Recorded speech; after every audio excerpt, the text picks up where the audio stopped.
Hello and welcome to the Saturday edition of The Box Seat. I'm Mark Warwood. 8 races at Ascot on Saturday, including 2 listed events. We're expecting a mostly sunny day, 31 degrees Celsius, the track to be a good 4, and the rail, it will be at the inside or the true position. Race number 1 will jump at 12.58. It's the TABtouch Better Your Bet plate over 1,000 metres for the 2-year-olds. Let's have a look at that recent trial of Amelia's On Fire. 2 away, third is Run Babe. Moving to fourth is Tango Nita, and getting up on the inside is Slow Train moving, but in the straight, and Amelia's On Fire is burnt right away from them. Shot clear, it's about 3.5 lengths in front. Coming down the outside with a fair run is Tango Nita, battling away Sky Pilot on the inside, and back in the centre is Run Babe, but Amelia's Fire is going to absolutely walk in, and Amelia's On Fire races home to win it well by about 6 seconds. Simon Miller is the king of the kids in WA, and his horse Amelia's On Fire was the talk of the Belmont trials earlier this month. She got the job done by 9 3/4 lengths from Slow Train Coming, who ran on Wednesday. 2 trials, that was uber impressive. I think this is probably one of Miller's better juveniles, and he normally has some really good ones. She goes on top from the benchmark that is number 1, Amarillo Rose. The winkers go on here for Dion Luciani. William Pike rode this horse last start. He rides Amelia's On Fire on Saturday, so that means that Chris Parnham takes over. Thought the run at Belmont in the first-year-old race of the year was excellent. Not so sure about the last start. It was very slowly run, and she only just scrambled home. One of the unlucky horses in that race was number 5, Wicklow Princess. There was plenty of trouble. Craig Staples caused most of it, and Lisa Staples was in the backwash. I think she can improve here. Second up, she did win a trial where she beat Venetian Jewel. And then number 7, Easy May for Ted Martinovich and Jerry Noski. The breeding of these horses okay. The trials have been okay as well. Certainly that last one, which Jerry was on board for.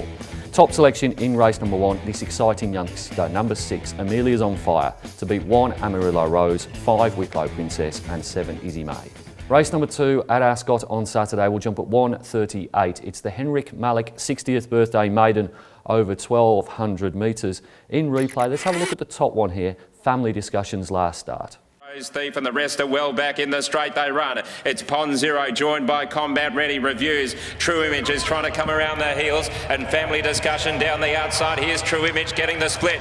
True Image has raced up and taken the lead. Drawn clear now. Family Discussions on the outside, and then came getting through, run along the inside, starting to fly home prize. Thought that was a very good run by Family Discussion. The latest time he has placed in a maiden, he's placed in 3 consecutive maidens from gates 8, 13, and last time out 16 of 16. He's drawn gate number 1 on Saturday, and I think that might be the key to the door here for Family Discussion. 5 minor placings from 9 starts. I think he can win on Saturday and get that first victory on the board. Goes on top from number 7, Wild Gust. Was second in a Bunbury maiden last start, beating a Long Neck. Prior to that came out the same Saturday maiden, won by no mean feat as Family Discussion. Was behind Family Discussion in that event and had drawn softer, drawn harsher here with gate number 8, but does get William Pike, keeps his services. Number 8, Good Fortune, also comes out of that no mean feat race 2 starts ago, beaten 2.5 lengths, was 150 to 1 that day, was only 20 to 1 last start when beaten a length by Aaron Spartacus, but does get a wide gate here. And then On Suspicion, number 11, Miss Pins, trained by Simon Miller. Ben Patterson rides, has won a trial, comes here from the east, previously ran in Victoria, has had a couple of trials in WA. Top selection in race number 2 is number 1, Family Discussion, to beat 7, Wild Gust, 8, Good Fortune, and 11, Miss Pins. Race number 3 at Ascot on Saturday will jump at 2:18. It's the Amelia Park Handicap over 1,000 metres. In replay, let's have a look at the last start win of Fairy Whisper.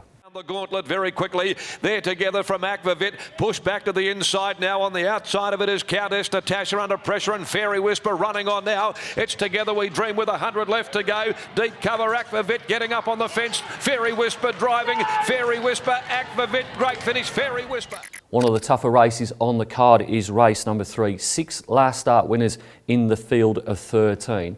Looking at the speed map, I think there'll be lots of speed here, so I'm looking for a horse that's going to settle just off it and has got good sectionals, particularly in the last 200 metres. And the horses that tick the box there are number 3, Fairy Whisper, and number 4, Metro Boy. I'm going to go with Fairy Whisper here, finished off really, really well to win the replay race, and I think that late surge may be the key to winning again here for Neville Parnham and Chris Parnham. Metro Boy is a big chance. He's a 3-year-old racing against the older horses, but he did win last start, beating Atacama Sky in what was a high rating race, certainly for a Wednesday. It was a good performance. Another good performance last start was Macrise, now won 2 in a row with Kate Witten in the saddle. She claims again on Saturday. This horse still does a few things wrong, but he did do very well to win last start. I think there's more improvement there. And then drawn softly here is number 6, She's Vital, won at Pinjarra last start by 2.5 lengths. Jerry Noski takes over from Jade McNaught, and I just think she might be the horse that gets a nice run behind the speed. Top selection in race number 3, really tough. Going with 3, Fairy Whisper, to beat 4, Metro Boy, 7, Macroy, and 6, She's Vital. Race number 4 at Ascot on Saturday will jump at 2:55. It's the first of the features. It's the Cyril Flower Stakes over 1,200 metres. In replay, let's go back to Perth Cup Day and the Latrice Classic win of Celebrity Dream. Here comes the challenge of Lucky Raw. First affair's been Park Wide. A run came for Fontaine Bleu, and also running on Celebrity Dream, and she's coasting to them. It's Celebrity Dream at the 150, racing to the front. Fontaine Bleu got to second down on the inside, but he's going to pinch it on Celebrity Dream. He gave her a peach of a ride, and Celebrity Dream wins the last race. I thought that Celebrity Dream was opposable in the Latrice Classic. It was over 1,800 metres. I don't think she's an 1,800 metre galloper. I think her best trip may well be 1,000, but they didn't go particularly hard in that race. It became a sit and a sprint, and she ran over the top of them and won quite authoritatively by 2 lengths. She's had 6 weeks off since then. She comes here. I think she's going to be the one to beat, because I think she's got the best last 200 or 400 metre sectional up her sleeve. Goes on top from number 1, First Among Equals. He was second in the Scenic Blast Stakes last start, beaten a nose by Mr. Motown. They went very, very hard in that race. That was the undoing of the favourite in Misty Metal. I don't think they're going to go all that hard in this race, even though Wrinkly is in the race. And I do think that First Among Equals is a little bit vulnerable in a moderate 1,200 metres. I think he wants a little bit further. A horse that I don't think wants further is number 5, G Boss. I think he's a 1,000 metre horse. I did think he ran quite well last start in the Scenic Blast Stakes when third, but I would prefer to see him over the minimum. And I'm going to throw in number 7 here, Checkers, miles out of the handicap, absolutely miles out. He's a 68 rater in a 90 plus handicap. But the run last start behind Princess Zelda rated very, very highly. And in terms of depth, this race is very, very shallow. Top selection in race number 4 is number 4, Celebrity Dream, to beat 1, First Among Equals, 5, G Boss, and 7, Checkers.